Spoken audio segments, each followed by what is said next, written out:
mine and Gabriel's favorite kind of social commentariats, Camille Paglia, has a great quote about this, where she says, "There is no female Mozart, precisely for the same reason that there is no female Jack the Ripper." Now, what's funny is that quote's not completely accurate. The thrust of the quote is accurate. The point she's making is true. But historically, there was a female Mozart, and Gabriel actually, I didn't know this. Me and Gabriel chatted about this yesterday. So, Gabriel, do you want to share a little bit about that? Yeah. It's the example she gave is just not very good. The spirit of what she's saying is really important, and it's touching on such an important fact that like men are on the extremes. You know, there's a bunch of really, really great men and a bunch of really, really horrible men. There's not a bunch of average men, where women tend to be average, leaning towards great. Hello, everyone, and welcome back to the Learn Arena podcast. I am your host, Trey Goff, founder and CEO of Learn Arena. And with me today, as always, is Gabriel Mitchell, who is our director of content and our in-house philosopher. He helps us make sure we are giving you guys some good educational content and our courses are high quality on the platform. Today will be the first real meaty episode in the series that we have started of discussing controversial topics in an engaging, nuanced, and insightful way. To remind everyone, the point of this series is to show that you can, in fact, discuss hot-button political, cultural, and social issues and learn something from the conversation without A, hating each other, and B, in a way that leaves you still friends afterward. We hope this series serves as a kind of demonstration that we don't have to necessarily avoid hard topics about things that really matter to people, and instead that there is a constructive and cohesive and positive some way to go about discussing hot button controversial things. So with that, today we are going to focus on gender dynamics and the kind of ongoing modern gender wars. We are starting with this one in large part because of just how prevalent this topic is in mass media, in culture, and especially on Twitter and TikTok, really. Instagram a little less so, but the most popular platform right now is TikTok, and gender war content, if you will, is all over the place. Andrew Tate, Jordan Peterson, these hot button names. What's the name of that female podcast that I really don't like? Call Her Daddy, right? There's a bunch of, on both the male and female side of this, there's a bunch of gender warriors going on. And the net result of this has been very bad for, I think, developed country cultures, and especially the United States, as we see men and women avoiding each other more. There's a really startling statistic we'll talk about more later that 50% of young men under the age of 30 have not at any point in the last year attempted to speak to a woman of the opposite sex that they didn't already know, meaning they didn't try to make new friends across the gender divide. It's a huge problem. So Gabriel and I would like to discuss the ins and outs of this, the factual realities, as well as get into where he and I disagree, which I think will be entertaining for you all, because he and I do have quite different perspectives on this that I hope we can come to a mutual understanding on by the end of the conversation. So we are going to approach this like good philosophers, starting with a few axioms that we will then make some inductive, logical reasoning chains from. So Gabriel, do you want to lay out kind of the structure of how we want to approach this? Yeah, so the reason we're starting with axioms is that it's very tempting when talking about any controversial idea, but especially gender, to start from the top instead of start from the bottom. To observe some sort of thing that bothers you about gender dynamics and philosophize on that. But when you do that, you lose the perspective of like the base facts that you have to work up from. It also helps establish that you and I have certain agreements coming into the conversation. Because a lot of times people are debating, you know, feminism and gender dynamics and stuff. Often they are using different language, they mean different things. And so it's so important to start with the foundations. I think there's three maybe core foundational axioms. And of course, an axiom is just like a self-evident truth at the base level, something that often can't be reduced any further. And so, of course, we're using that term very loosely here, but I think there's three kind of main ones that are going to frame the discussion. The first one is that there are differences, and notably biological differences between men and women. For the purpose of this conversation, we're not going to get into kind of the trans issue and stuff like that. We can have a future podcast on that. But at the moment, we're just talking about what we might refer to as biological men and women, or we might refer to as cis men and women, depending on sort of what culture war side you're on. But so there are biological differences between men and women. That feels like a very foundational, non-controversial idea. Some people might push back on it, but just the fact that we make a distinction between men and women should be enough to justify that there is differences. That's the first sort of axiom. I think a a reasonable corollary axiom from that, something that is an axiom but follows catalogically, is the idea that these differences are biological and are therefore motivated by something in evolution. Biology is driven by evolution. Differences in biology is a result of different splits in evolution. And then finally, it should be kind of intuitively obvious that differences create problems, but also create benefits. Differences mean that we won't always understand each other, but it also means that if we can find ways to collaborate, that we can have benefits. You and I work at a company, and we have different roles in that company because we are different people with different interests and different skills and different backgrounds. And those differences might create some tension and conflict, but they also, if done properly, create benefits. So I want that to be kind of the foundation that we're working from. There are differences. These differences are biological and driven by evolution, and that these differences can create conflict and benefits. I think that is sort of the base that we have to agree on before moving on to anything else. Absolutely. Well said. I could not have said it better myself, and we are completely aligned there. And in fact, I think for the audience's sake as well as our own, because it brings forth several kind of salient foundational facts that play into the later discussion about the problems with modern kind of gender dynamics and culture, is going through a little bit of like, what do we mean by biological differences between men and women? Like kind of more in a more concrete way. What are the actual biological differences between men and women? And here I'm going to provide a kind of quick summary of what decades of peer-reviewed research that is very well grounded and has replicated many times shows are the kind of foundational biological differences between men and women. This may come as a surprise to some listeners because I'm sure you've heard in mass media, in culture, on TikTok, on Twitter, wherever, that there are no biological differences between men and women and that it's all socially constructed. That is just a lie. That is a falsehood, and one that I want to dispel for you fairly quickly here. So first, we'll start with some of the most important differences, which are skeletal and muscular system differences between the two genders. And we'll lead off with the most important one, which is strength differences, I think. Men, on average, are much stronger than women, and physically, and this is a completely biological, genetically determined thing because men often were the hunters when we spent several 100,000 years when evolution was working its course as hunter-gatherers, and men were often the hunters when women were often the gatherers, again, on average. And because of that, men often were the ones fighting with other men over resources and over women as well in these kind of Neolithic period of several 100,000 years. But the point here is not that like your average man is a little bit stronger than your average woman. It is a large difference. And in fact, if you look at the distributions, and we have a graph we'll put on screen here now of the grip strength between men and women, that comes from a robust data set of tens of thousands of Americans. And what we see is the bottom 10% of men are stronger than the top 10% of women. So it's not just that men are a little bit stronger than women. The distributions almost don't overlap at all. And in fact, I'll give you a kind of another contextual and illustrative example of this. My stepsister, of whom I am very proud, named Kara, is one of the strongest women on earth. She is, last time I checked, number 3 or number 4 in the world in female powerlifting for her age and weight class. So quite literally like top 5 strongest women on earth. And she can deadlift over 400 pounds, which is absolutely incredible. And again, she's one of a few women on earth that can do this. However, I am also a competitive powerlifter. I've competed. I am not even in the top 1,000 men in my weight class and age the last time I checked. And I can deadlift around 700 pounds, right? So that's just kind of an illustrative example for you that men are much stronger than women on average. And even at the like elite sport level, that difference remains. This is also seen in the fact that males have far higher bone mass, have longer arms and legs, are basically kind of tougher, stronger, larger, right? I won't beat this dead horse anymore. I wonder, and we I guess we could just talk more about the facts, but I wonder if it'd be beneficial if we touch on its relationship to the gender dynamics itself. Yes. So you know, because you and I kind of have planned some things for this episode, and we've cut this long list of like, here are the facts.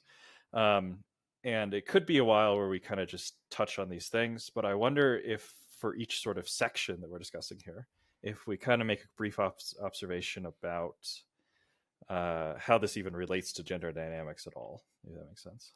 I love it. Let's do that. So I'll make a few points here. Yeah. One, because a lot of women have, I mean, for lack of a better term, been lied to by Hollywood and by culture growing up and taught that they are just as strong and capable as men physically, not psychologically or in other areas of life, but physically. A lot of them operate under this misapprehension that this is the case. There's this fun TikTok trend. You can look this up. Where it's like girls find out how strong their boyfriends are. And it's really entertaining where they are genuinely deeply shocked that their boyfriend can, when with a modicum of effort, kind of overpower them physically. This has a massive implication, many massive implications for gender dynamics broadly, and especially sexual and dating gender dynamics, right? So this is why the Me Too movement happened, in effect, at its core. The Me Too movement happened because the feminists have a point. There is an inherent power imbalance between men and women. Women genuinely do have to be afraid when evaluating a new man of the low but real probability that he might overpower her sexually and physically.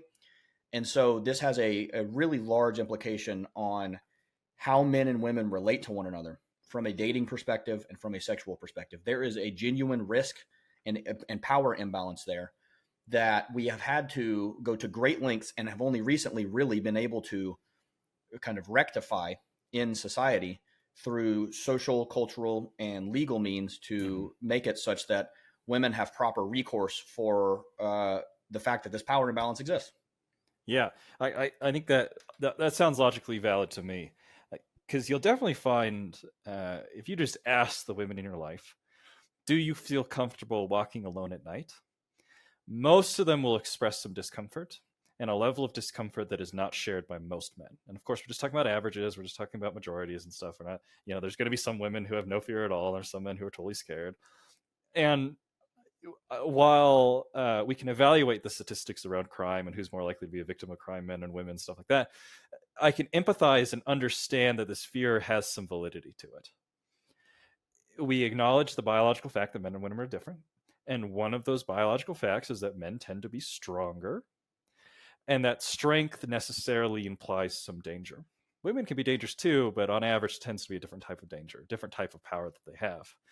And so I think it's important when you're thinking about dynamics, and just as you said, when you're thinking about like, okay, why are women scared to walk around at night? Why are women extra careful when it comes to like first dates? They send their location to their girlfriends and stuff. I've never done that as a man. And part of that, I think, is motivated by this sort of strength difference. And this strength difference has existed forever. And so something maybe we'll be able to get into as we kind of dive in deeper is like talking about how that strength difference has motivated different societal structures. There's a reason something such as a patriarchy has evolved. We might refer to patriarchy as a general male dominance in society. There's maybe other slightly different definitions, but like a general male dominance in society, I think, is a proper definition. And if we accept that as a fact, and I think it is, if you just look empirically, most political leaders throughout history have been men. I can understand the origin of this patriarchy being built on at least one of those facts of being the physical differences. And I wonder if that sounds true to you. Yeah, that definitely strikes true to me as well. I mean, if we look at kind of the history of state formation and how these things came about, this plays a major role because the men were able to, for the longest time throughout history, especially before like liberal democratic norms became the norm, effectively take power through force. And it's kind of just a brute fact that the reason most of these rulers were men and men ruled the household, etc., was because they physically could. Like the women quite literally could not physically stop them. And it was only with the creation of institutions, norms, and other enforcement mechanisms like the criminal justice system, and now through modern culture, through some cultural norms that are enforced in ways outside of the criminal justice system, that we have kind of been able to rectify this just brute physical power imbalance. Now, I would argue, and I want to remain on this point for just a second, Gabriel, because it's one of the key points, I think, of potential disagreement between the two of us, or at least an interesting thing to discuss. Yeah. I would argue that the Me Too movement, while it initially started from a great place and did good things, and I'm not at all arguing that it didn't. I mean, it resulted in like the revelations about some real predators like Harvey Weinstein, like Oh Matt yeah. Lauer, like many others. I believe that the pendulum has swung too far in the other direction with regard to B2 specifically, because what it resulted in, especially on college campuses through the kind of creation of these Title IX justified kangaroo courts. So Title IX is a piece of civil rights law that just Hmm. says you can't discriminate based on sex. College universities have taken this to and applied it to effectively regulate the minutia of the sex lives of men and women. Women, because of the hashtag believe all women, especially aspect of Me Too, the power imbalance is now in the other direction because we have, as a society, rightfully so tightly and aggressively punished physical violence by men and especially gendered physical violence Yeah. that we now are in a situation where women control all of the cultural and social violence mechanisms, if you will. If a woman, for example, goes out at night with a man, they both get drunk. Both parties get drunk critically. Mhm. They have a sexual encounter. The woman wakes up the next day. She regrets it. She wishes she wouldn't have slept with him, whatever. That man's life is now in her hands unilaterally. All she has to do then is report him to the university offices that he sexually assaulted her, or tweet about it, or tell her boss if it's a workplace type thing, tell the HR department. And we now are in a situation where that man is guilty until proven innocent because we have to believe all women initially. And as a result of that, I think the pendulum has swung too far in the other direction and has kind of made the dating environment a bit fraught for a lot of men. Now, I don't want to overstate the issue because, like I Hmm. said earlier, 50% of men who have under the age of 30 who are single have not approached women in the last year. Of those men, they do not report fear of like being accused of sexual assault as their primary Yeah. concern. Their primary fear is rejection. So again, I don't want to overstate the issue here. A lot of Yep. right wing red pill people overstate this issue, but I do think it is something worth considering. What do you think of that, Gabriel? Yeah, yeah, we're mostly aligned. We can certainly acknowledge the pendulum is swung, and in some of our notes here, you once described it as an overcorrection, which I think is a really good way to talk about it because it acknowledges that there was a correction, there was something that needed to be corrected. Undeniably, for literally all of humankind, the default was men can get away with sexual violence in the United States, particularly, it wasn't until I believe the early 90s that the last state changed the law banning what we call spousal sexual assault. And so throughout most of human history and basically all of American history, a man, by marrying a woman, had the legal right to enact sexual violence on her. And that's something that needed to be corrected. And, Absolutely. and so some of that correction came through a legal system, but some of it came through a cultural pendulum swing. And as long as we acknowledge that this correction was a necessary step, we have to acknowledge that first to then acknowledge it was an overcorrection, because it has to be correction first in order to be an overcorrection, correct? And I Absolutely. think we're aligned there. That certainly there has been aspects of society in which having the power to accuse men can lead to problematic outcomes. Now, as you mentioned, we don't want to overstate it. The statistical amount of like actual false accusations is pretty rare. And while I know men who have suffered through stuff like that, the general consequence to their life has been pretty minimal. Yep. And we can kind of dive into it deeper. I think it's a very sensitive, complicated subject, and so I certainly um, acknowledge that we have to have some sensitivity towards this. But the core fact here is we're acknowledging two things. One, there was a correction that needed to happen, and two, there was an overcorrection. And I think we're aligned there, which I think is really powerful. And so I guess with that, maybe we can move on to a few other kind of differences in men and women, and then touch on some of the other kind of dynamic aspects that happen as a result. Absolutely. So we're completely aligned there, and I think your summary is spot on. There was a needed correction as a result of this physical strength imbalance, and we have gone too far in an overcorrection in the other direction. Although we're also in agreement that the kind of red pill manosphere online space drastically overstates the problem here, like by orders of magnitude. So with that, let's go on to the next biological difference and its implications, which I'm going to mix two of them here, Gabriel, just for both the sake of time and because they're completely inextricable. which are endocrine system and neurological system differences between the sexes. So what this, I'm going to oversimplify this, but this will be a helpful way to understand it. The root difference between men and women at a hormonal level is that women produce far more estrogen and progesterone and far less testosterone than men. Men produce far more testosterone and far less estrogen and progesterone than women. What this results in is a number of things. So testosterone is known as a drug, as a hormone that makes people, both men and women, who have high levels of it, more aggressive, more risk-seeking, more short-tempered. It is kind of the aggression hormone is one way to think about it. It does a lot of other stuff too. It also encourages. It's what drives that kind of competitiveness in men, that drive to succeed, that drive toward productivity. A lot of that comes from testosterone.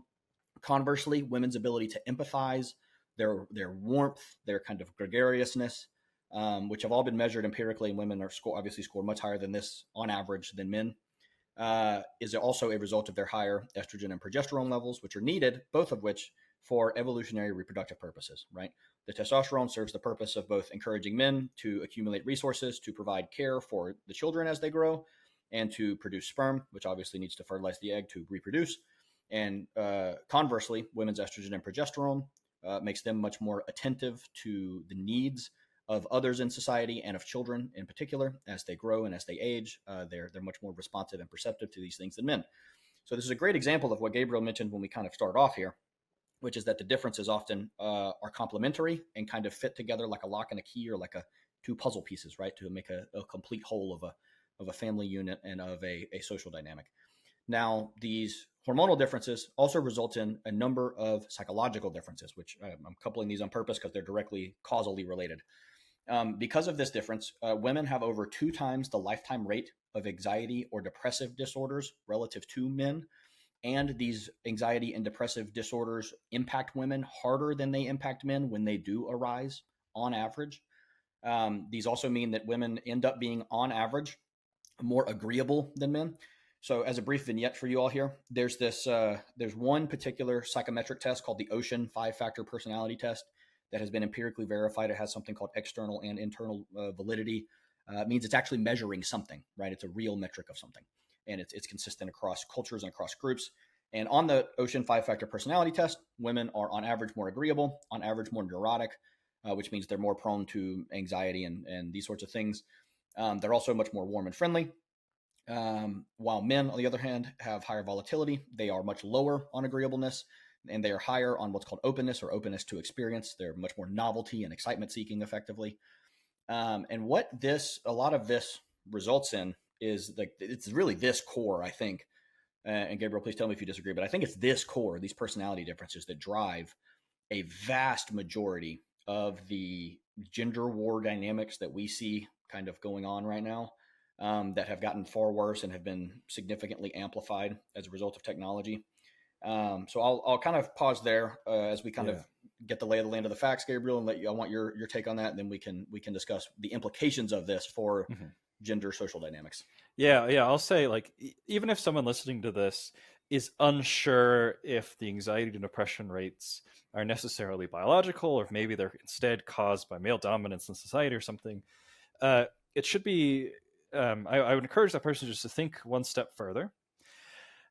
Perhaps those biological differences are a result of that environment.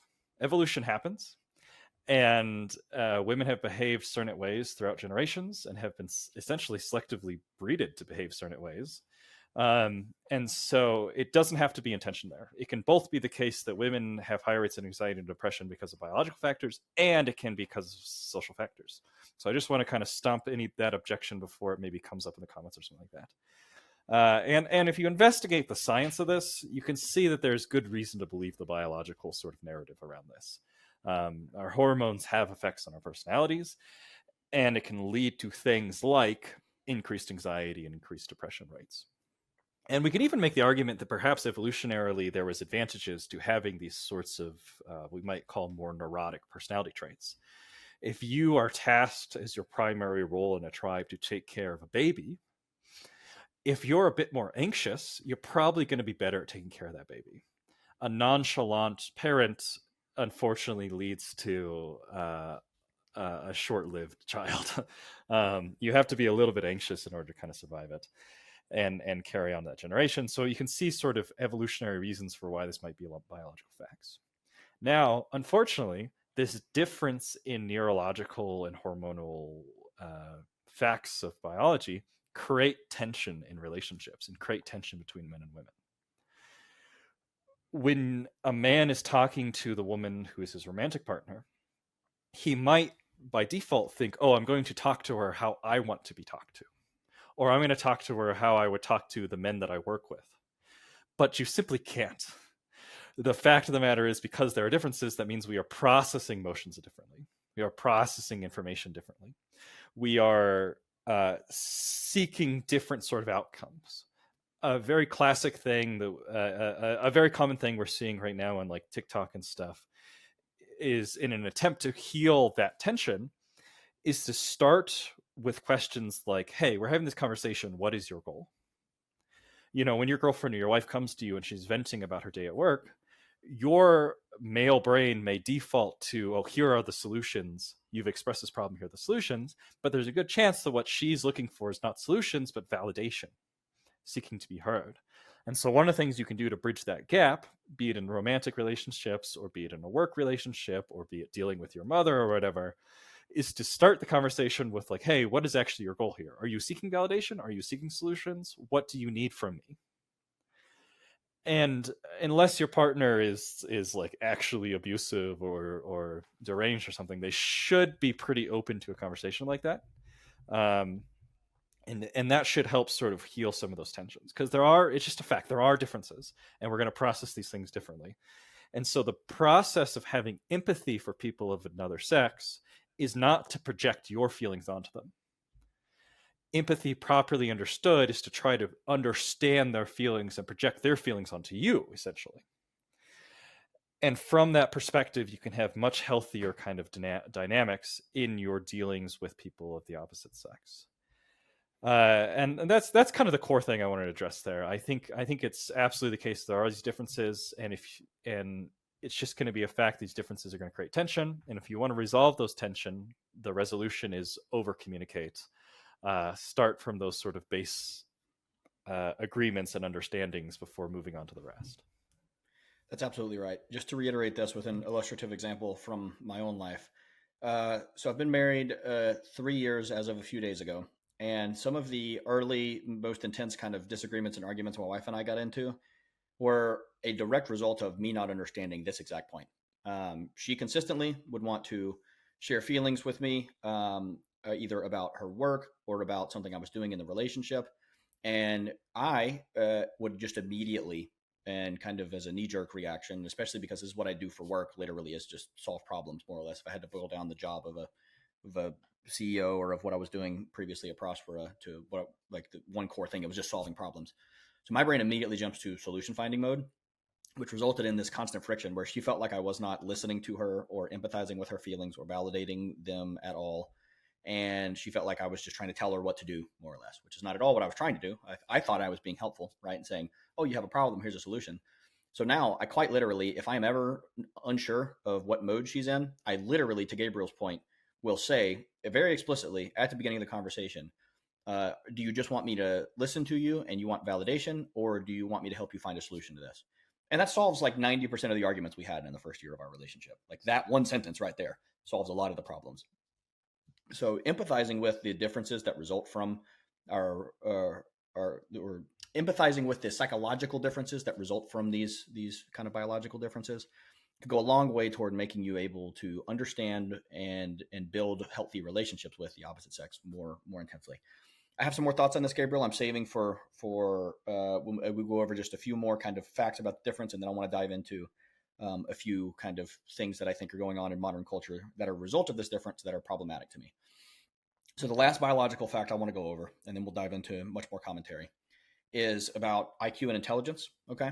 So there's a lot of misinformation about this topic. I've sent out in the last few weeks, if you go to learnarena.substack.com, I did a codex last week on IQ and its reality. Even asserting that IQ is real and that it has a biological and genetic basis is a very controversial thing to say now, but it's also one of the most well replicated and well studied things in all of social science, which is just objectively true. As it relates to gender dynamics, in particular, women have higher IQs on average than men. So just your average man out of a random sample of people is going to have a slightly lower IQ than your average woman out of a random sample of people. However, men have a much higher IQ variance than women. So recall from our statistics episode, if you want to learn more about this, you can take the statistics course on Learn Arena. But IQ is a normal distribution, meaning it's a bell curve, right? An upside down U. And the two tails of that are very low IQ and very high IQ. Most women cluster smack in the middle of that, like the normal one standard deviation IQ range between roughly 90 and roughly 115. But there are a lot more men relative to women in both of the tails of the distribution, meaning there are far more men that have extremely low IQs and far more men that have extremely high IQs than there are women. One of mine and Gabriel's favorite kind of social commentariats, Camille Puglia, has a great quote about this, where she says, "There is no female Mozart, precisely for the same reason that there is no female Jack the Ripper." Now, what's funny is that that quote's not completely accurate. The thrust of the quote is accurate. The point she's making is true. But historically, there was a female Mozart, and Gabriel actually, I didn't know this. Me and Gabriel chatted about this yesterday. So, Gabriel, do you want to share a little bit about that? Yeah. It's the example she gave is just not very good. The spirit of what she's saying is really important, and it's touching on such an important fact that like men are on the extremes. You know, there's a bunch of really, really great men and a bunch of really, really horrible men. There's not a bunch of average men. Where women tend to be average, lean towards great. And so the thrust of what she's saying is so important, but but the faulty of it, the falseness of it, based off the example I had to give, actually highlights an important fact of historical gender dynamics and how what we might call male dominance, might call patriarchy, has led to may have motivated this sort of distribution of women being in this area. So specifically, Mozart had a sister, Maria Anna Mozart.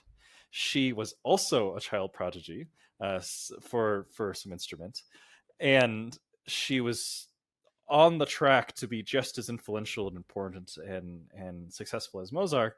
But by the time she was a late teenager, essentially her parents said, "Oh no, you should worry about getting married instead. We don't want to pay for this anymore. We're not going to support you. You can't travel with your brother to be a musician." And so, while there probably are good biological reasons why men tend to be more on the extremes,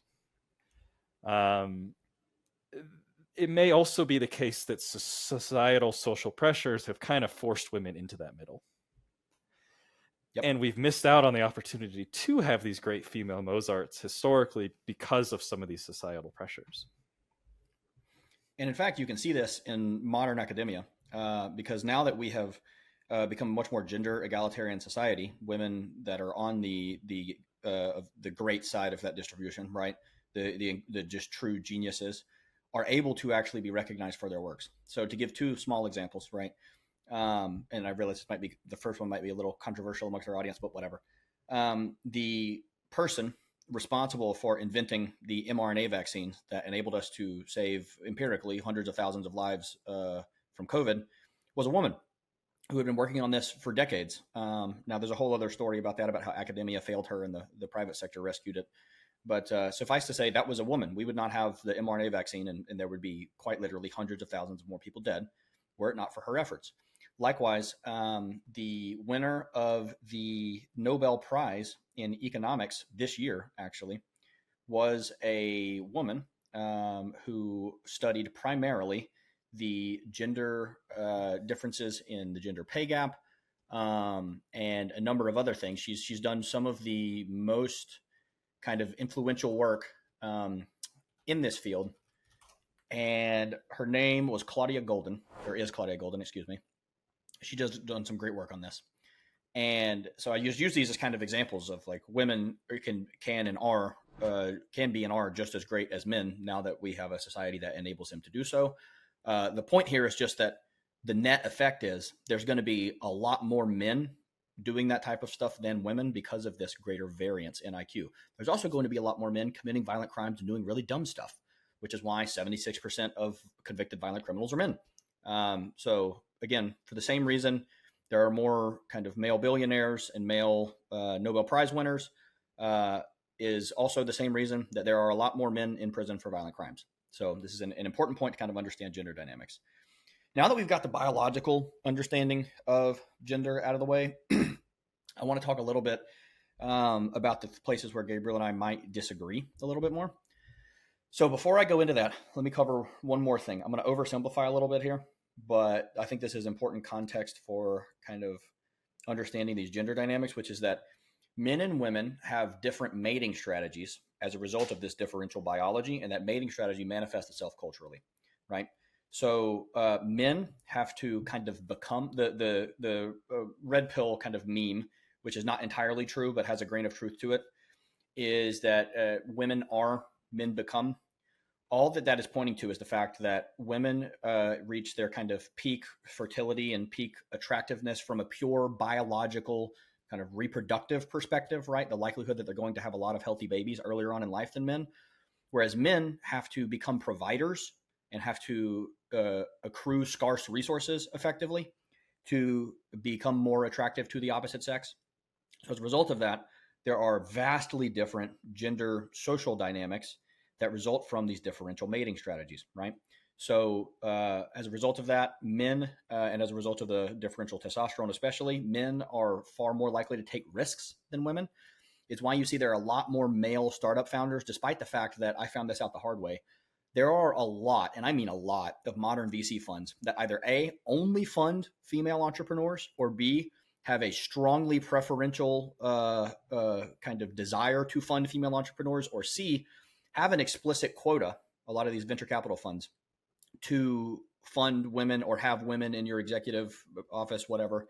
I'll give you a small example of this. When Learn Arena was a small team of like 3 people, I spoke to a particular VC firm that I didn't have anything on their website about how they only funded female entrepreneurs or whatever.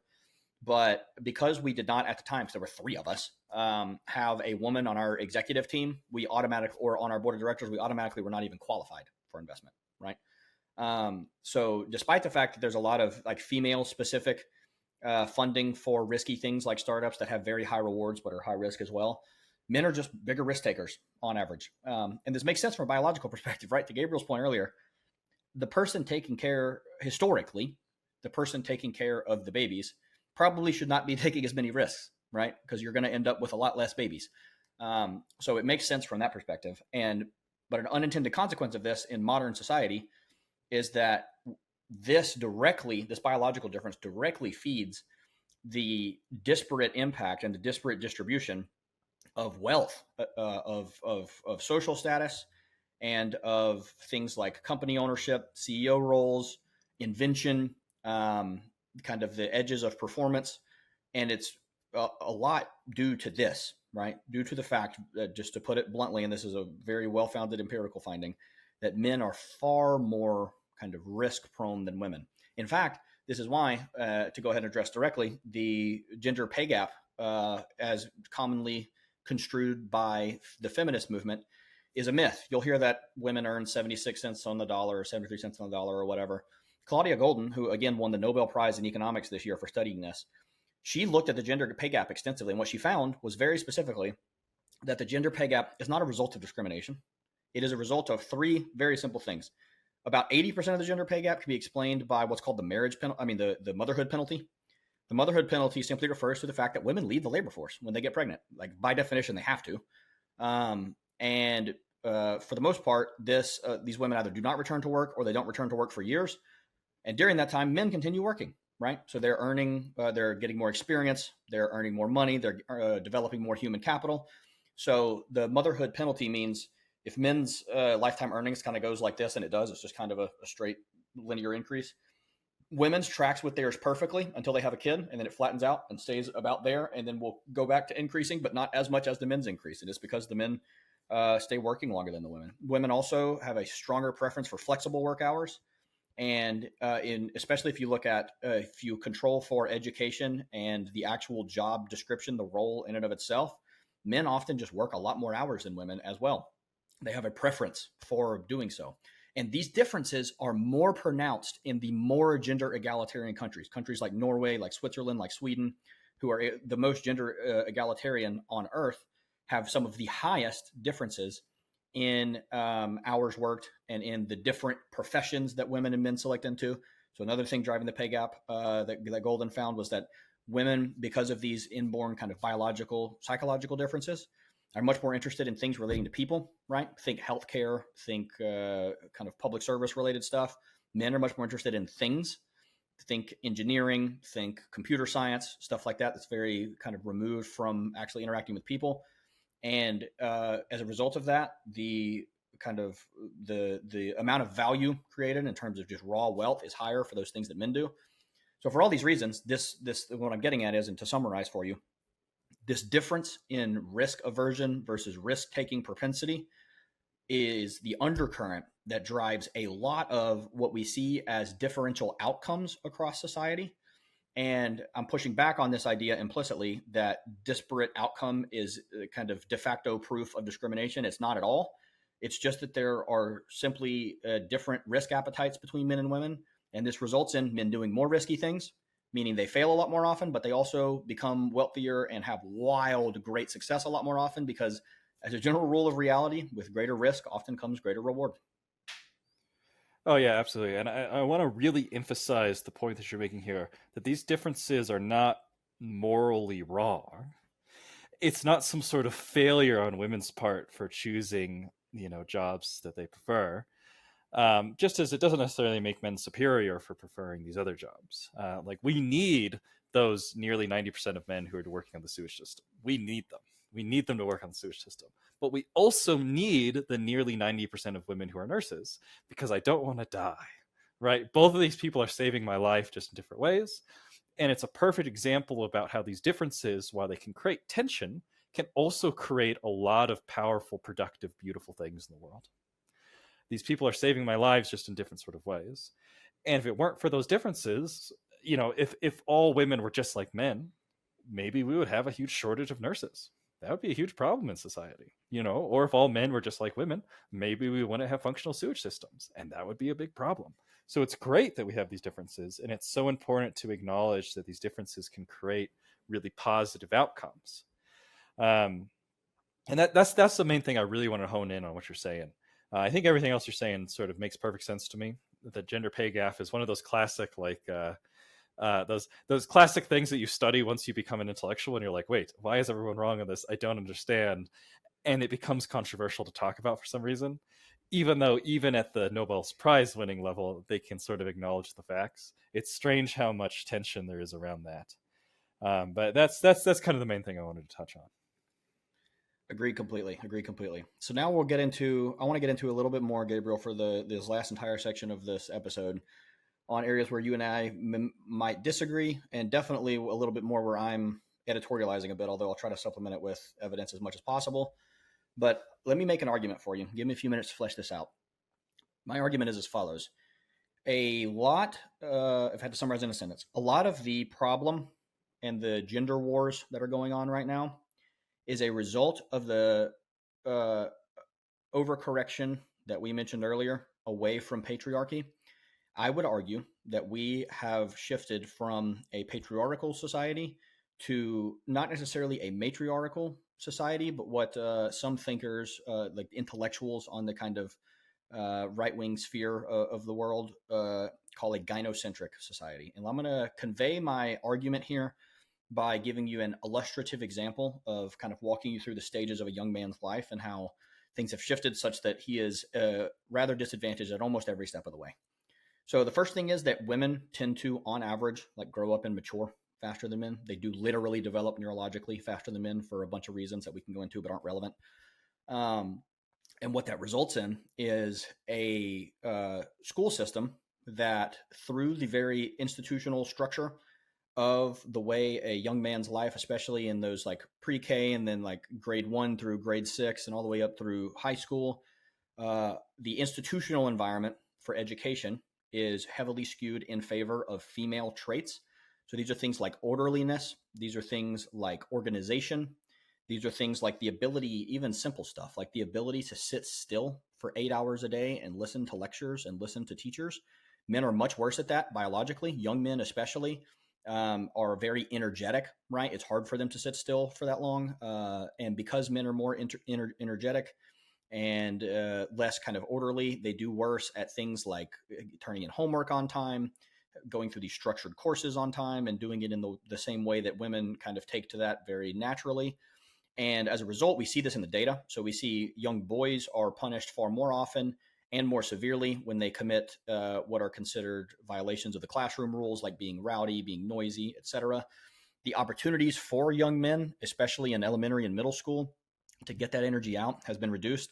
A great example of this I heard recently. Everyone should go listen to Chris Williamson's podcast. He's a friend of mine, and his Modern Wisdom show is just chock full of informational nuggets about this kind of stuff. He did an interview recently with a female researcher, PhD, and a professor who studies these issues. And she gave a kind of, besides all the data and stuff, a illustrative example that really stuck with me. She has a young son, and he in elementary school, like fourth, fifth grade, somewhere in there, was really bored at recess because during recess it had been shortened from an hour down to like 30 or 40 minutes, and they weren't allowed to really do much. So she said, "Hey, why don't you take a football to school with you? You and your friends can at least play some football during recess." And his female teacher took the football from him and wouldn't let him play football because she said it was too aggressive and too violent. And this is also a result of the fact that most teachers are women, for better or for worse. And there's some biological reasons for that and some cultural reasons for that. But because of that, men are not often going to encounter and learn from people who have experienced the world similarly to them, because again, men and women think and act differently throughout their entire educational career. Then these men this continues all the way up to the high school and then eventual collegiate level. So right now, 60% of college students are women, and that percentage is growing year over year. It's not shrinking, it's growing rapidly.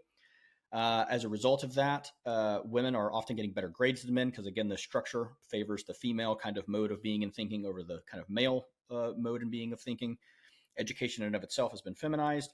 Then these men, if they do kind of make it into college and get through college and they're starting to try to get hired, women make up the vast majority of human resources and hiring departments in the actual companies and professions themselves, which results in preferential hiring for women. And it also results in men, often the kind of way men communicate, the rough and tumble kind of joking and jovial playing and risk taking, things like that, are punished by these HR departments and are therefore disincentivized. Women are also through this kind of journey, and because they're earning more bachelor's degrees, are able to, because we have a credential inflation in the US and a focus on bachelor's degrees, get a lot of jobs that men no longer have access to because they're not going to university as much. And then the female kind of overtaking of especially the kind of rulemaking processes in institutions. Think the bureaucracies in institutions. We have a general culture of safetyism, which I've reeled about before and will continue to do so because I find it a huge problem. So even if those men decide not to go to college and decide to pursue something that is more risky, and that society might perceive as more risky, that is strongly culturally and institutionally discouraged in a number of ways. This feminization is, at least in part, driving the increased overregulation of things. I mean, the Peter Thiel quote, right, that we can no longer innovate in atoms, we can only innovate in bits, is a manifestation of this higher degree of focus on the precautionary principle and safety over innovation, over progress, and over risk taking. And I have a ton of examples of this that I'll kind of skip over for now. But what this all leads to is effectively that the kind of male exuberance and the male excellence that can be a result of that male exuberance is demonstrably and aggressively tamped down at every step of male life now. And so we have a lot of young men just checking out, completely checking out of life. The percentage of young men that still live with their parents by age 30 is far higher than it is for women now and is growing rapidly. The number of young men, as I mentioned earlier, who are not entering the dating market at all is growing rapidly. And we have effectively, through the kind of total victory of the feminist movement, demonized almost everything that we traditionally associate with masculinity, that heroic risk taking, that kind of desire for heroic adventure, the what's called the young male syndrome, right? That men tend to take enormous risks in their mid to early 20s relative to women, and that's where a lot of the dynamism in society comes from, are all being aggressively punished and subdued. And the result of that is that we no longer have a healthy culture of masculinity whatsoever. And there's a fun theory I came across that kind of ties a neat bow around this, which is that there's a theory in anthropology that a lot of masculine cultural values exist to counteract the brute fact that young men are kind of lazy. This is just true. If they don't have a direct like cultural incentive and cultural reward to not be lazy, they will. Their kind of default state is laziness. And so, because we don't have this a true aspirational masculine culture anymore, we don't really have good masculine role models anymore. Every successful man that I think would probably be a good masculine role model is constantly castigated by the media, which is comprised of majority women. Again, the vast majority of journalists are women. This also results in massive changes in public policy. So, for example, most men on average in the United States, and again, I'm not making a partisan point here, I'm more making a point about political polarization generally. Young men are aggressively Republican. Married men are Republican. Married women even are on average vote Republican more than Democrat. But young single women and single women across the age difference are vote for Democrats at a 37% margin, meaning there's only a tiny minority of single women that vote for Democrats, and that is kind of the demographic that is almost single-handedly keeping Democrats in office. So my point here, right, is just this feminine impulse towards safety, towards the precautionary principle, and toward kind of repression and social consensus making and cohesion, which is also a driving factor behind cancel culture, in my opinion, and is the reason why the vast majority of female college students are drastically and wildly in favor of a bunch of speech restrictions and research restrictions on campus relative to men. Like those kind of risky or controversial research topics are what push humanity forward, right? I mean, a small example of this I shared in my IQ Codex was that the National Institutes for Health in the United States has the biggest, most robust data set on genetic information and how that relates to phenotypic expression in the world. And now in order to get access to that database at all, you have to kind of pass this majority female kind of committee that says whether or not your research is dangerous or controversial to even give you access to that database. Like, this is quite literally one of the most important things that I think is breaking in modern society, which is that we cannot push humanity forward. And this is the really core of why I have a problem with this and why I'm concerned with it. We cannot push humanity forward if we do not take risks and we do not develop the radical new technologies in atoms, not just in bits, that will push humanity toward the techno-optimist future, as Mark Andreessen has highlighted in recent weeks. We can't do that. It is impossible in a culture of safety. And if you're not progressing, you're stagnating. It's not like we can just hold things constant. Stagnation is death, and the only way forward is progress. And in a nutshell, I think progress has been almost completely stymied by the fact that we now live in a gynocentric culture. And again, by the way, I'm not saying, just to clarify one small thing, Gabriel, and then I want your response to this. I'm not saying there's some grand conspiracy of women out there who are like, haha, let's oppress the men. That's not it at all. This is a conflagration of a number of cultural, philosophical, social, and institutional movements that the net result of is a society built by and for and catering to more female, feminized needs. And as a result, slowing the material progress, the prosperity, and the increasing well-being of all of humanity. And this is a huge problem that I have no idea what to do with either, because I'm obviously not saying, hey, let's return to the patriarchy of the 18th century by any stretch of the imagination. Like, this genie is out of the bottle, right? Gender egalitarianism is out of the bottle, as it should be, because it is just. But the result, because women on average are much better at navigating and manipulating social dynamics than men, is a stagnating world, and I am deeply concerned about this, and I have no idea what to do about it. So I'm a bit of I have a bit of a black pill on this, which is why I think we have a very different perspective. So there's my thesis in a nutshell. Yeah, you're right that the core disagreement we're going to have is the sort of pessimism and optimism sort of divide. I trust that everything you said is true as far as the specific data, though I do think there are some narrative points that you're adding in that don't necessarily reflect the data. That is an interpretation of the data, not the data itself. Which is perfectly natural. That's exactly how ideas work. But the first thing is I decided to do a little bit of research about this. It was like, okay, it's probably true that education is feminized. How far back does this go? Because my mental image of the old West schoolhouse, the single, like single room schoolhouse, is a female teacher.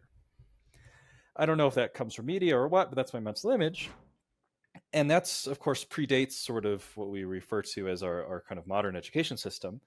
And I realized, okay, well, that's exactly what happened. It was the Old West was when this divide happened. Prior to the 1800s in America, men were pretty much exclusively the teachers. It was, the retired military general, or it was the scientist or whatever. And perhaps maybe that was because of sort of legal barriers to entry for women having work, or whatever. But it was westward expansion in the United States that led to new experiments in education, led to kind of societies and cultures where there was a bit more freedom. And even if there were explicit legal barriers to women working, those barriers are basically impossible to enforce because it was the Old West, and there was no point in the federal government coming down to stop out a woman from working a job, just for the sake of it. As well as I'm sure there was some sort of social kind of shifts and values that had changed at the time. But so the feminization of education, which literally just means an increase of women holding authority positions in education, started somewhere around the early to mid 1800s. So that would be the Old West, basically. I found that really fascinating because sometimes when we're talking about the feminization of education, we talk about it as something that happened in the 90s or in the early 2000s, and suddenly there was their shift. We talk about it as if our dads didn't have to deal with it, and that's why they're much more masculine than we are, or our grandpa or whatever. But it would have gone back to your great grandfather, who was the first person to start experiencing this sort of shift. And so this is really important. We don't want to be inaccurate in our kind of narrative. We don't want to describe this as a new phenomenon. We want to describe it accurately as a very slow, kind of gradual shift over literally 200 years. So that's kind of one first point I want to make. It is not a new thing. It is an ongoing thing. And so that does make us wonder, well, we're acknowledging that there are issues going on in it. Are these issues unique to, the 2000s, or have they been issues for a while? And I remember actually having a conversation with my dad once about this, how when he was a young lad growing up in Oklahoma, and he was in high school and middle school and stuff, maybe more so elementary, middle school, it was very common to have fist fights with the other boys as a way of conflict resolution. And he's probably the first person who ever introduced me to this idea that education has been feminized, because he was noting how when he was younger, this was a quick way to resolve conflict. Almost always, the boys would never really hurt themselves that bad. Little 12-year-olds fighting aren't going to kill each other. Unless one of them pulls out a weapon, like, they aren't going to kill each other. They just don't have the physical strength to inflict that much damage. It's more like a slap fight, essentially. So they don't really get hurt that bad. They resolve the conflict. Most importantly, that conflict is done, and almost always they end up friends immediately after. This is a way in which young boys resolve conflict that does not really exist in society anymore. If you even hint at the idea of fighting in a American public school, immediately police are going to be called in and talk to you in the office, and both of you are to blame at even hinting at the idea. It's very much this sort of what you've referred to as a safetyism. So that feminization has happened, but we don't have the full picture of how and why and at what speed. That's sort of one area I want to focus on.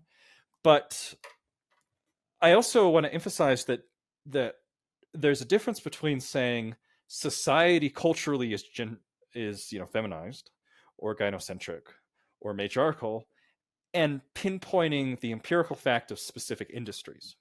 The education market is not society. It's just another market. It's an important market. Certainly it has impacts. And when you're forced by the governments to go into public school, it can have lasting sort of impact. But you have to be careful and precise in our language here.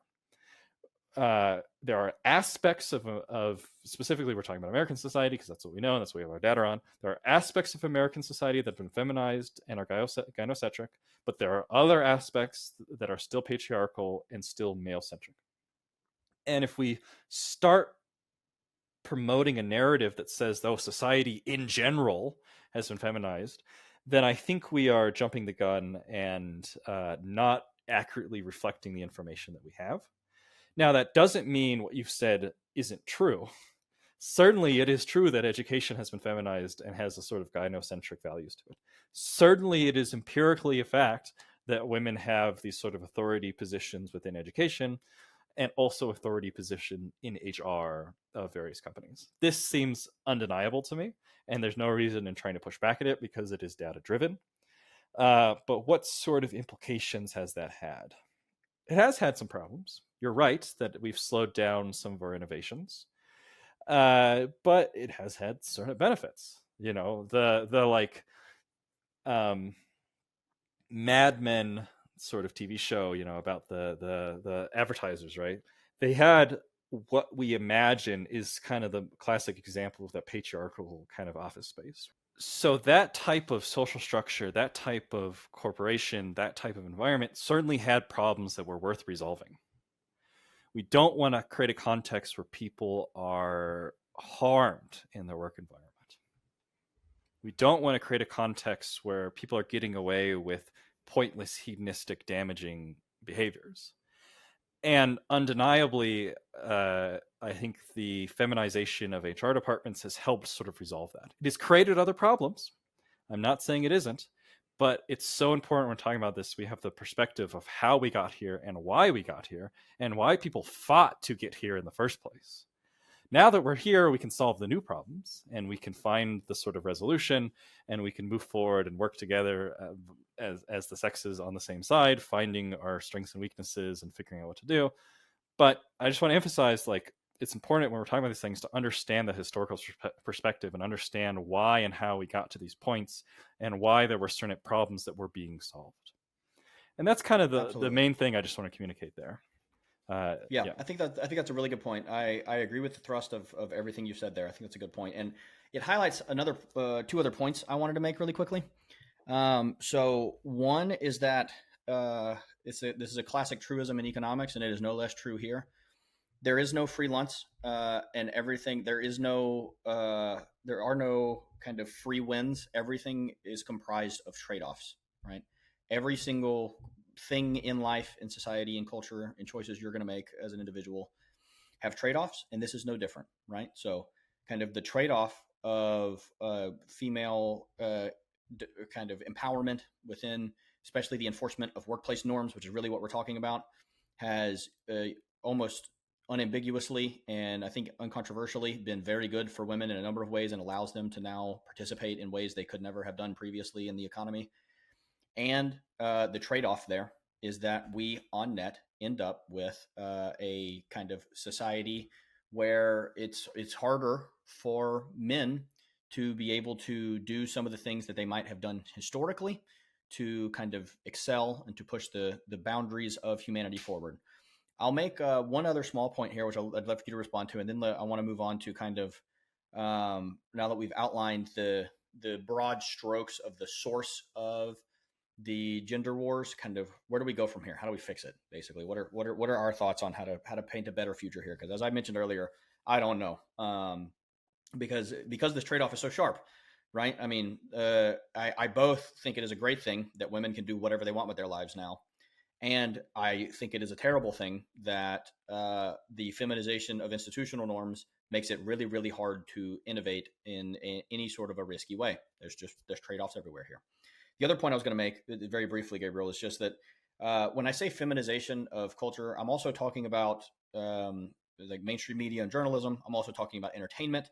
I'm talking about the stuff that Netflix produces, right? The movies that you're going to go see in the theater.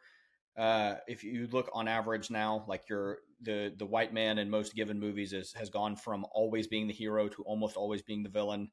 The women are kind of have infinite power in movies. There's a breadth of action movies now where women just easily overpower all the men, and the women in any given show are always by default smarter. You're not allowed to show a nuanced, kind of deep view of a female character like you used to be able to do.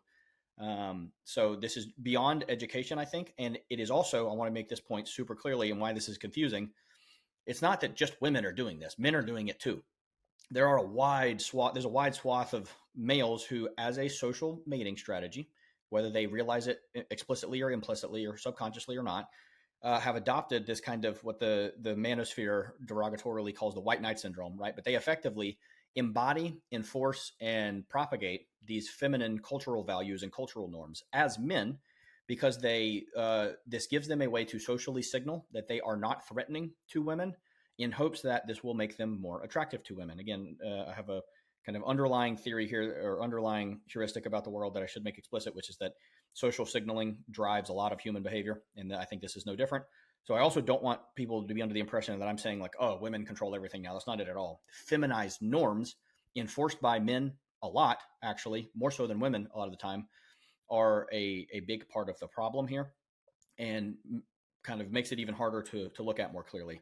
Now, the annoying part about this is that this is hard to talk about, because you're not really allowed publicly to say anything that might be construed as judging or saying the things that women do or feminized norms are bad. So because of that, because this is kind of socially attacked a lot, to give you a small example of this, right? That female researcher I mentioned earlier that was on Chris Williamson's podcast, she wrote a Wall Street Journal op-ed just about how, hey, men are struggling now and we should do something about it. Like, men's real earnings have not increased on average since 1979. There's a bunch of problems there. She got like viscerally attacked for this. The Wall Street Journal got attacked for this. It caused a huge Twitter controversy by merely saying, hey, men have problems. Like, that is basically all she said. Men have problems and we should care about those too. And that in and of itself was like deeply controversial statement to make. So what happens is, unfortunately, and Gabriel, I want you to opine on this because you have some insightful and I think kind of cutting views on this that are accurate. Because you're not allowed to talk about this in more reasonable circles, the only people that talk about it are crazy people and people that have extreme views, like the Andrew Tates of the world, right? And you end up with this red pill kind of fresh and fit, sneako, whatever, manosphere cultural phenomena, where, because no one can talk about this in a reasonable way, the only people that do talk about it are the crazies, which only exacerbates the problem further. Yeah, it's something we've talked about in a few podcasts about how, like, it's that online sort of communication that's creating this. So say a researcher says something like men are struggling in a normal cocktail party setting, even among academics, it's not a big deal. But once it's on the internet, those niche kind of critics are amplified, and the people who maybe were a little bit critical have an incentive to be even more critical, just to give into kind of the mob sort of aspect of social media and things. And you're right, as a result, the people who have learned to kind of play the game are the people who've learned to monetize that controversy. Someone like Andrew Tate probably only genuinely believes about half of what he's saying. Or at least he says something and intentionally says an amplified controversial version of what he actually believes in order to receive that negative social feedback as a way to profit from it. The trouble is, because he's doing that, it's not always clear to the audience that he's doing that. And so maybe a young, insecure man, maybe some 16-year-old boy who's intellectual, a little bit autistic, and doesn't really understand women very well, he hears the Andrew Tate saying that amplified, controversial version of the truth, and he thinks, oh, well, that must be the truth. And in fact, all the negative social feedback that he's seeing makes him believe it even more. He's like, oh, well, all these people are being irrational in their disagreement here. They're not approaching it, so it must be true. It must be true. It must be true. It's that classic, like, I am offending people. Truth offends people. Therefore, I must be saying the truth. Of course, that's a fallacy, right? That's not actually how it works. Not all truth is offensive. Not all offensive things are true. But it's kind of what happens there. And again, we then have this feedback loop where someone like Andrew Tate monetizes this controversy, monetizes the understanding, and it just becomes this really frustrating feedback loop. And it's not that every single thing that someone like Andrew Tate is saying is false, and it's not that every single thing he says is true. He's like any other human being, saying things that are true and saying things that are false. But it also creates some very strange, unfortunate incentives for the type of media that these type of red pill folks create. All of us have seen the TikToks or the Instagram reels or the YouTube shorts of a man on the street interview. He's going to a college town. He's finding a bunch of drunk women, and he's asking them sort of leading questions like, "Oh, what's your body count?" Or like, "What do you have to offer?" Or "What do you rate yourself?" And unless you're approaching it from this very critical sort of analysis of what's going on, it's very easy to get caught up in the emotional aspect of it. It's very easy for a young man to look at that and say, "Oh man, look at these dumb women. They're so dumb. This must be how all women are. I hate women now." It's a very simplified version of what's going on.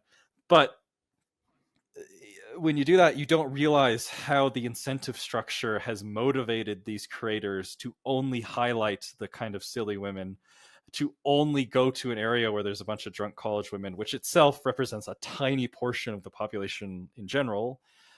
Tiny portion of women drink. A tiny portion of women are college aged and go drinking and would show up on camera for an interview. It's a very small percentage of women who would do those three things. But it distorts the male perception of how women act. And of course, women do the same thing. They will highlight the examples of the really shitty guys.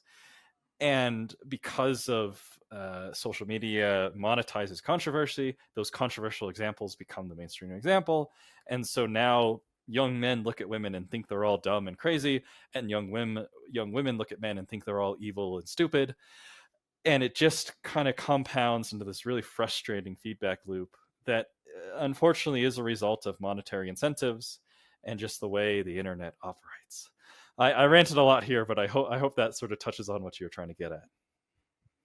It absolutely does. It absolutely does. And I'll just highlight one other key aspect of the gender war here, and then let's talk about what to do about it in the last 10 minutes. The last thing is how a few trends combine to have fundamentally broken the dating market, which also just exacerbates this massively.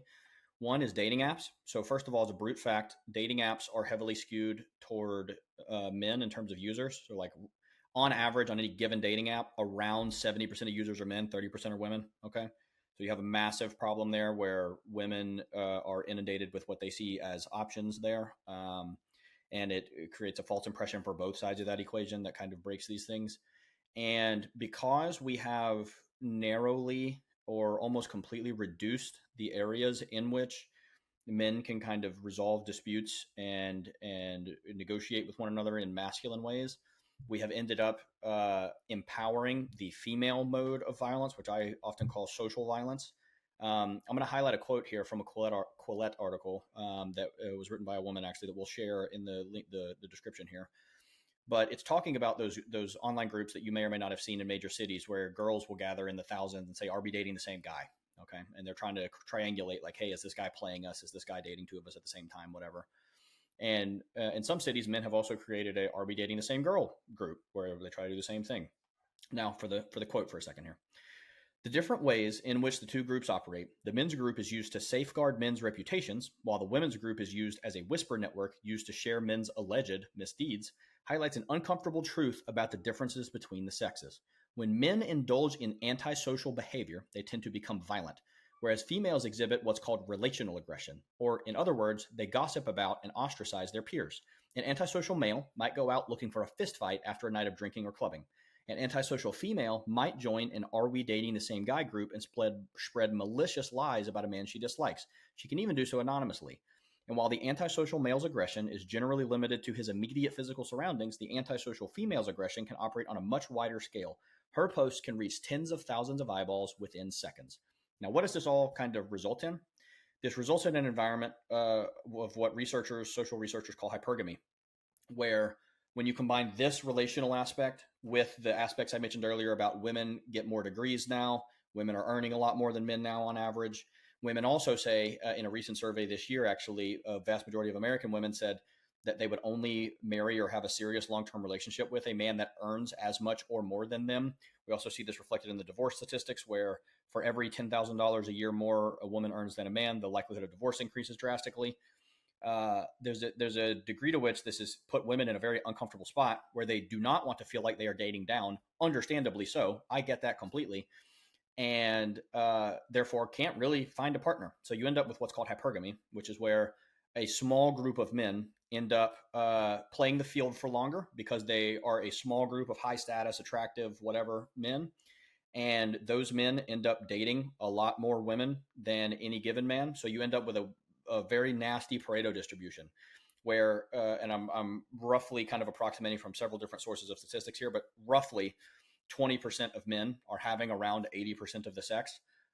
There's a really funny statistic from a survey that came out recently that said the number of women who have claimed they have dated someone in the past year is way higher than the number of men, which are like, how is that possible? It's because they're not pairing 1-to-1, they're pairing like 1-to-10. And so this has also broken the dating market completely and is further causing men to check out because they say, oh, women are only dating the giga chad, the alpha chad, whatever, and the high status guy, the jacked guy, whatever. So I'm not even going to try. So where does this leave us? Kind of what can we do about it? I know for my part, and Gabriel, I want to hear mainly from you on this. The only real solution that I see here is, and I'm going to put this super bluntly, men have got to just suck it up and get their shit together anyway. Yeah, sure, there may be a bunch of institutional factors against you, like the education might be feminized, culture might be feminized, whatever. None of that directly stops you from starting a company. None of that directly stops you from learning what you need to learn to pursue the things you need to pursue. And paradoxically, it will make you much more attractive to women if you are passionately pursuing something productive. There's a common misconception here that women kind of wait at the finish line and pick the winners. They don't.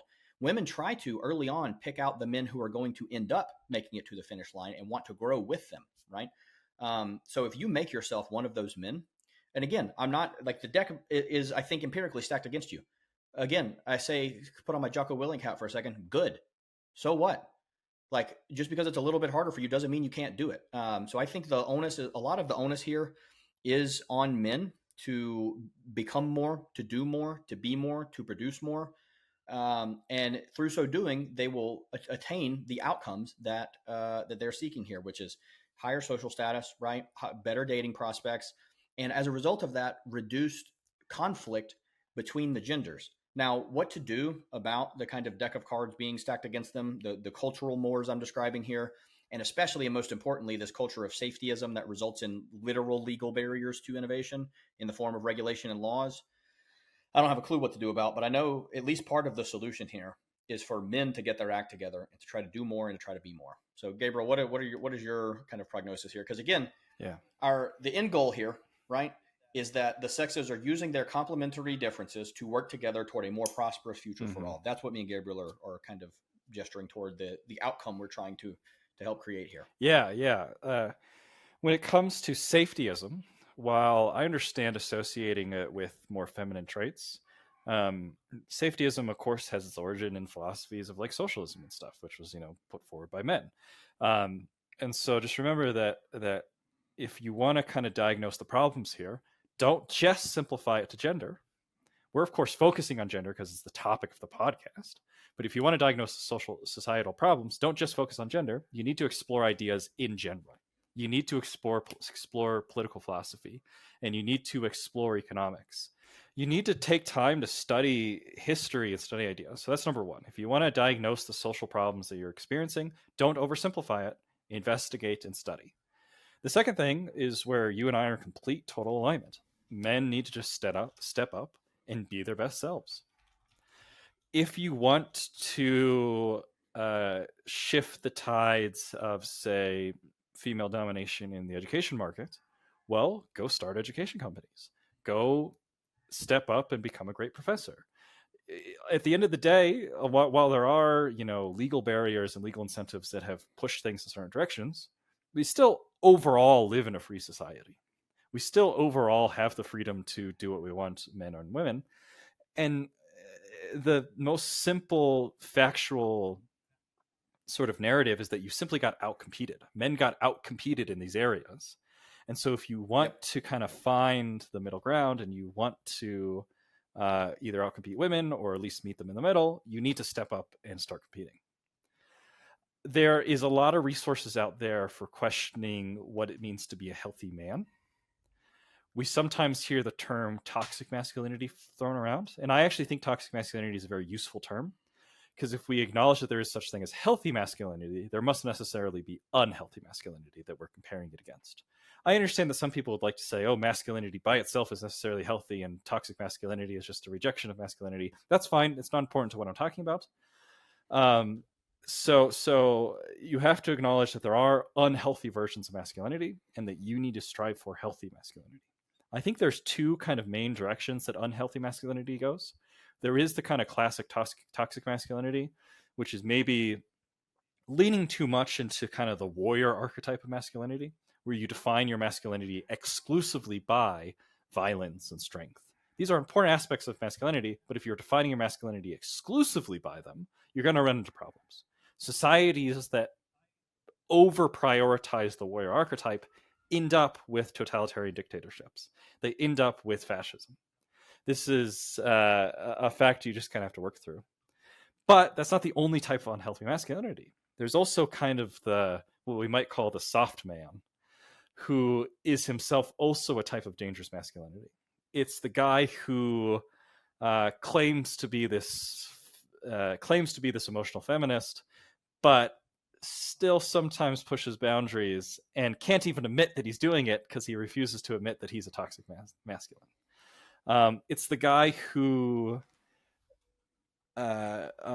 hates masculinity so much that he starts to abandon kind of the productivity element. And so he becomes a disaster when you try to get him to join you for projects or try to get him to help you put together a party or something, right? He takes no responsibility, can't get anything done. That's a different type of toxic masculinity, but it's sort of a softer kind. What I'm alluding to is some research and works done by what's called the methopoetic men's movement, which was this sort of pro-healthy masculinity social movement that happened in the 70s and 80s and kind of maybe fizzled out in the late 90s. It's just Google them in general, methopoetic men's movement. You can learn a lot about sort of healthy masculinity. They are very good at finding that proper synergy of like, what does strong masculinity look like that still incorporates some of the healthy softness, not the destructive softness. There's one book particular that I thought was really interesting. They wrote one called King, Warrior, Magician, Lover. It's this kind of Jungian approach to masculinity where they look at different masculine archetypes. There's the king, that kind of leader. There's the warrior, who's strong and defends. There's the magician, who's the intellectual and thinks about ideas. And there's the lover, who, well, loves. And incorporating the healthy version of those four archetypes is a necessary part of being a healthy man. And healthy men create healthy societies. If you're concerned about the direction society is going, almost always at the center of it is weak or super toxic men. And if you want to resolve that, you need to heal. You need to go to therapy or something equivalent that will help you out. You need to investigate, what does it mean for me to be a healthy man?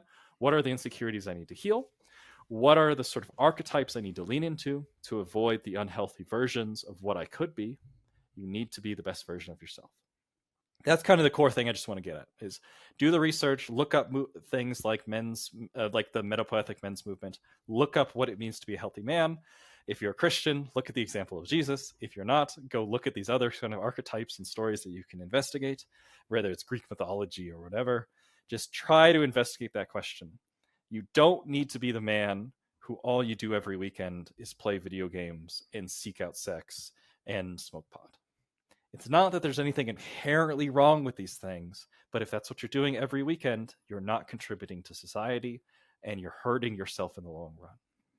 Don't be what Nietzsche referred to as the last man, the man who is purely the consumer and not the producer. You need to take the time to be the best version of yourself. You need to seek out that extreme. Do not be average, be extreme. Be the healthy extreme. That's the core of what I want to communicate. Men and women need to work together. And the first starting point for the men who are listening to this podcast is seek to be the best version of yourself. Absolutely. I wholeheartedly agree with that across the board, with one very small caveat, which is that I think I would just say, not even a caveat, more so just a clarification. Be careful when selecting a therapist. A lot of therapy is also, unfortunately, has become quite female coded. So just find a good kind of, preferably kind of older male therapist. If you're a guy, if you're a girl, find a female therapist. They're just going to understand your world a lot better if they're the same gender as you. But I think an even more important and fundamental thing you can do, to reword what Gabriel said and put it a little differently, set a life goal for yourself. Like, find something you're passionate about, find something that is massively impactful, that is transformative for the world, and throw yourself at it with vigor, with intensity, and with passion. Set yourself a heroic goal. build your own hero's journey by finding that heroic goal and doing everything in your power to make it a reality. By so doing, by throwing away this focus on gender dynamics broadly, by focusing instead on achieving great things, you will come to find that you accidentally have improved your dating market prospects and the way you relate to the opposite sex in a very fundamental way by simply focusing on what matters, which is building a meaningful and impactful life. Find that big, hairy, audacious goal, set that crazy, big, hairy, audacious goal, and throw yourself at it with all of your might, and you'll be amazed at how big of a difference it makes in your life. And with that, we will break for the day. Thank you all so much for listening. If you enjoyed this podcast, please like, comment, subscribe, and of course, go to learnarena.com where you can learn almost anything and everything that you might need to start finding what it is that your hero's journey is going to be about.